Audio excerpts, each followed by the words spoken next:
Konferensi yang ke-11 PGRI Provinsi Aceh yang berlangsung di Hotel Permata Hati Aceh Besar berhasil memilih Al-Munzir sebagai Ketua PGRI Provinsi Aceh periode 2019-2024.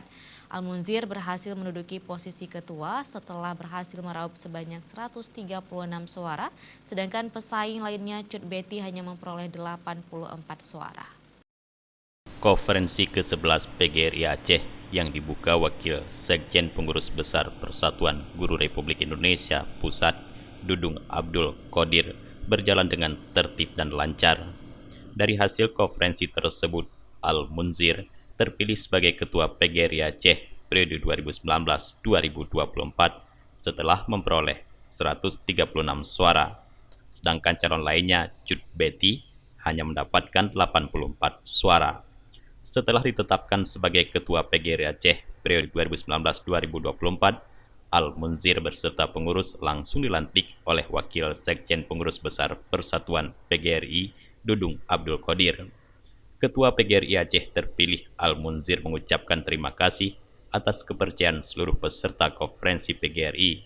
Menurut Munzir, ini merupakan amanah yang berat, untuk itu perlu dukungan bersama dalam bekerja untuk memperjuangkan aspirasi guru di Aceh.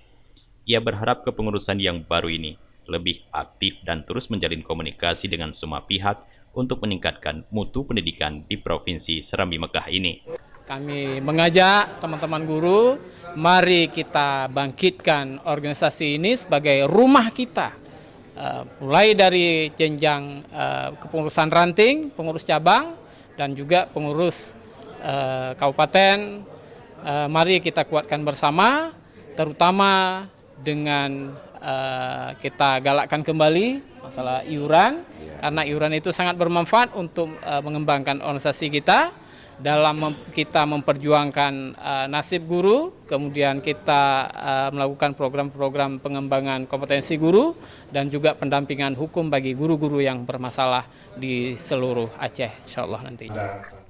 Adapun pengurus PGRI periode 2019-2024, Ketua Al-Munzir SPDM SI, Wakil Ketua 1 Khairil Azmi STM SI, Wakil Ketua 2 Muhibul Hibri SPD MPD, Wakil Ketua 3 Dr. Handes M. Adam, Wakil Ketua 4 Dr. Handes Mustafa, sementara Sekretaris Dr. Handes M. Nurdin.